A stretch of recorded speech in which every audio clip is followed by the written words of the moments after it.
अस्सलाम वालेकुम। आज हम बात करेंगे जैसे आपकी मर्ज़ी के सेकंड एपिसोड के बारे में। तो वीडियो शुरू करने से पहले हमारे चैनल को सब्सक्राइब कर लीजिए अगर अभी तक आपने नहीं किया। यहाँ पर जैसे ही शहरी देखता है अलीज़े को, वो उसे रोक लेता है और कहता है कि आप यहाँ पर। तो वो कह देती है कि हाँ मुझे कोई काम था इसीलिए मैं आई हूँ, मैंने आपको पहचाना नहीं। तो वो कहता है कि मेरे फादर ने आपके पिक दिखवाई थी मुझे, इसीलिए मैं पूछ रहा हूँ। तो वो कहती है अच्छा ठीक है, फ़िलहाल मैं बहुत ज़्यादा बिज़ी हूँ, आपसे बाद में बात करूँगा। तो वो कहती है कि जैसे मैंने आपको तस्वीर में देखा था, रियल में तो आप उससे भी ज़्यादा खूबसूरत है। उससे बात करना चाह रहा होता है शहरी, लेकिन उसे काम होता है। तो अलीज़े वहाँ से चली जाती है। वो घर आती है तो उसकी बहन पूछ रही होती है कि तुमने क्या सोचा अभी तक, क्या तुम सलमान के पीछे लगी हुई हो? तुम्हें उसका कोई जवाब नहीं आया है।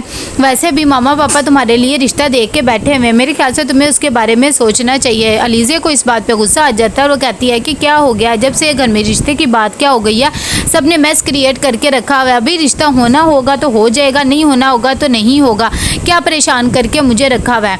इतनी देर में उसकी बहन कहती है कि तुम्हें तो कोई फ़िक्र नहीं, लेकिन मामा पापा को बहुत ज़्यादा फिक्र है, क्योंकि बार बार कॉल पे कॉल आ रही है और वो पूछ रहे हैं। सुबह उठते ही अलीज़े सलमान को कॉल करती है और उसे कहती है कि तुम कहाँ बिज़ी थे, तुमने मुझे कहा था कॉल करोगे। तो वो कह देता है कि मैं काम में फंसा हुआ था इसलिए मुझे पता नहीं लगा। अलीज़े कहती है कि अपने पेरेंट्स को मेरे घर के लिए भेज दो, क्योंकि तुमने कहा था कि जब भी रिश्ता हो मैं पहले तुम्हें प्रायोरिटी दूँ, और क्योंकि तुम मेरे साथ कमिटेड हो। लेकिन सलमान कहता है अभी तो मेरी जॉब लगी है, अभी मेरा फ्यूचर भी नहीं है, फ़िलहाल मैं नहीं आ सकता, तुम अपने माँ बाप को मना कर दो, किसी तरह मना लो। लेकिन अलीज़े को गुस्सा आ जाता है। जैसे ही उसकी अम्मी उसके पास आती हैं तो वो कहती हैं कि क्या हुआ बेटा, सलमान का क्या बना है, इतने दिन हो गए हैं। तो वो कह देती है कि फ़िलहाल अभी वो नहीं आ सकता, उसकी न्यू जॉब लगी है इसीलिए। तो उसकी अम्मी कहती है कि कोई बात नहीं, इसमें इतनी परेशानी की क्या बात है, वैसे तो भी तुम जानती हो इस शहर में रहना कौन सा आसान काम है, बहुत मुश्किल काम है, खैर तुम परेशान ना हो। तब वो उस रिश्ते के लिए हाँ कर देती है। उसकी अम्मी बहुत ज़्यादा खुश हो जाती है। यहाँ पे हमदानी साहब बहुत ज़्यादा परेशान होते हैं कि अभी तक जवाब क्यों नहीं आया, इतने दिन गुजर गए हैं।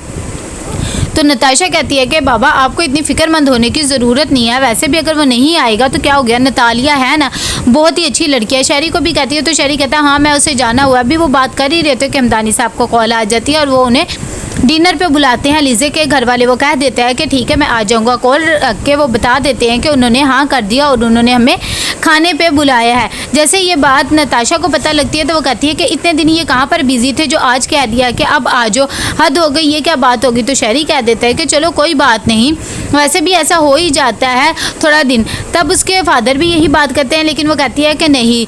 उसके फादर कहते हैं वैसे भी ये दोनों एक दूसरे से मिल चुके हैं और इन दोनों का माइंड भी मिलता है। नताशा को ये बात भी बहुत ज़्यादा गुस्से देती है। यहाँ पर अलीज़े की मामा आती हैं और उन्हें बता देती हैं कि वो लोग कल हमारे घर खाने पे आ रहे हैं, जिसे सुनकर अलीज़े कहती है कि अच्छा ठीक है, इतना एहतमाम करने की कोई ज़रूरत नहीं है।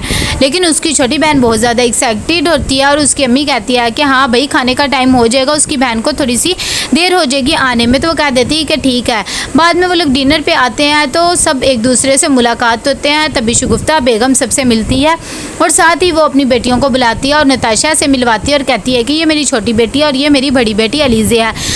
नताशा अलीज़े से मिलती है और उससे सवाल जवाब करती है और उसे कहती है कि तुम्हारा क्या फ्यूचर है। तब वो उसे बताती है। अभी वो बातें कर ही रहे होते हैं कि इतनी देर में वहाँ पर शहरी भी आ जाता है।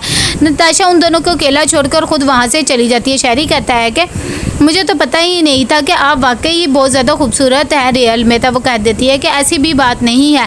एक दूसरे से पूछते हैं कि आप क्या करते हो। तब वो बताती है कि मुझे ऐसे रिश्ते नहीं पसंद जिसमें बंद के रहना पड़े, मैं चाहती हूँ कि रिश्ते में खुला होना चाहिए, इंसान को एक दूसरे पे डिपेंड नहीं रहना चाहिए।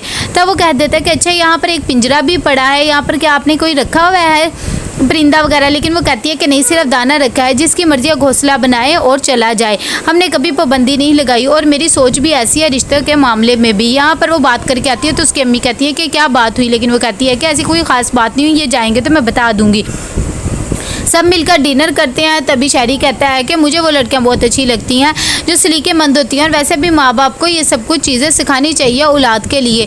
ये सब बातें सुनकर सब इम्प्रेस हो जाते हैं। इतनी देर में हमदानी साहब अलीज़े से पूछते हैं तो वो कहती है कि मेरा तो प्लान जर्मनी का है, लेकिन वो कह देते हैं कि भाई ऐसा कोई प्लान ना बनाना। वो लोग डिनर से चले जाते हैं तो शगुफ्ता बेगम बहुत ज़्यादा मुतमईन होती है और वो कहती हैं कि बस उसकी बहन का थोड़ी मिजाज नहीं समझ आया। अलीज़े कहती हैं हाँ मुझे भी, लेकिन खैर कोई बात नहीं, क्या कर सकते हैं।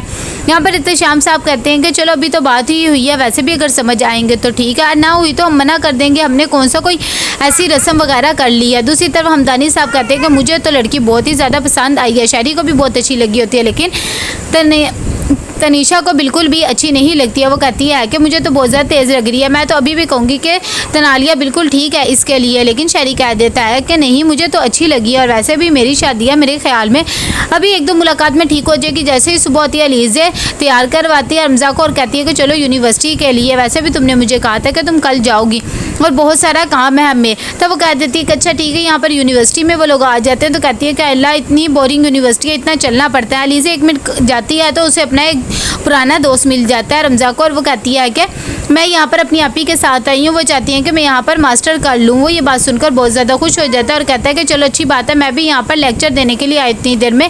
अलीज़े भी आ जाती है और वो रमज़ा को लेकर आ जाती है और वो कहती है कि ये वही है ना चिपकू जो बचपन से तुम्हारे पीछे पड़ा हुआ है। खैर वो दोनों घर आती है तो अलीज़े कहती है हद हो गई, इसने तो मुझे थका ही मारा, इसके तो आलू समोसे ही ख़त्म नहीं होते हैं। तब वो कहती है रमज़ा के क्या करें भाई, अब कहीं जाएँ तो बंदा कुछ खा पी भी नहीं सकता है। इतनी देर में उसकी अम्मी बहुत ज़्यादा परेशान हुई होती हैं, तो वो पूछते हैं कि क्या बात है, तो उसकी अम्मी कहती हैं काफ़ी दिन गुजर गए, उनकी तरफ से कोई जवाब भी नहीं आया, मुझे तो अभी समझ नहीं आ रही। अलीज़े कहती है कि इसमें सोचने की क्या बात है, कि रिश्ता होना होगा तो हो जाएगा, नहीं तो नहीं। यहाँ पर दोनों बैठी होती हैं बहनें, तभी वो उसका सब्जेक्ट अलीज़े चूज़ करवा रही होती है कि इतनी देर में उसकी मामा आती हैं और कहती हैं कि उनका फ़ोन आया है और वो लोग कह रहे हैं कि वो तुम्हारा नंबर लेना चाहते हैं ताकि तुम दोनों बात कर लो। तो अलीज़े कहती है कि ठीक है, हाँ आप मेरा नंबर दे दें, मैं वैसे भी उस लड़के से बात करना चाहती हूँ, चलो दोनों को एक दूसरे के बारे में पता लग जाएगा। जब उसे नंबर मिल जाता है तो शहरी अलीज़े को कॉल करता है और कहता है कि कहीं मैंने आपको डिस्टर्ब तो नहीं कर दिया, मैंने सोचा आपसे बात कर लूँ। तो अलीज़े कहती है नहीं डिस्टर्ब नहीं किया, हाँ मैं भी यही सोच रही थी कि हम दोनों को एक दूसरे के बारे में जान लेना चाहिए, बात कर लेना चाहिए, इससे अच्छा था। तब वो उसे लंच पे बुला लेता है। अगली मॉर्निंग वो दोनों लंच पे जाते हैं तो शहरी कहता है अब तो बहुत ज़्यादा टाइम की पाबंद है। अलीज़े कहती है मुझे बेकार में किसी को भी वेट करवाना अच्छा नहीं लगता। शहरी कहता है ये तो बहुत ही अच्छी बात है, वैसे भी इंसान को ज़िंदगी में पंचुअल ही होना चाहिए। चले ठीक है, नाश्ता करते हैं, लंच करते हैं। तो लंच में वो दोनों जाते हैं। यहाँ पर तनीषा अपने ऑफिस में होती है, तभी उसे उसका बॉयफ्रेंड कॉल करता है और वो कहता है कि आ जाओ, मैं नीचे खड़ा हूँ, लेकिन वो कहती है कि फ़िलहाल मैं नहीं आ सकती, मुझे ऑफिस में बहुत ज़्यादा काम है, तुमने जाना है लंच पे तो चले जाओ। यहाँ पर शहरी और अलीज़े भी दोनों लंच कर रहे होते हैं, एक दूसरे की चॉइस के बारे में जान रहे होते हैं, बहुत ज़्यादा खुश होते हैं कि इतनी देर में वेटर आ जाता है। वो उसे साइड पर लेके जाता है शहरी और उससे कुछ बात करता है और पैसे वगैरह दे देता है और कहता है अगर तुम्हें और भी ज़रूरत होगी तो मुझे बता देना, अपना ATM बता देना, मैं वहाँ पर सेंड कर दूँगा। यहाँ पर वही वेटर आकर बताता है अलीज़े को ये साहब बहुत अच्छे हैं, वैसे भी मेरी बहुत मदद करते हैं। अलीज़े भी ये बात शहरी को बताती है कि ये आपकी काफ़ी तारीफ़ कर रहे थे। तब वो कह देता है कि बस ऐसे ही। इतनी देर में अलीज़े को कॉल आ जाती है और वो कहती है कि मैंने जाना है, तो वो कह देता है कि चलो ठीक है। जाते जाते वो अपना वॉलेट भूल जाती है, शहरी वो वॉलेट पकड़ लेता है। तो कैसा लगा आपको ये एपिसोड, लाइक कमेंट शेयर करके लाजमी बताइएगा। अल्लाह हाफिज़।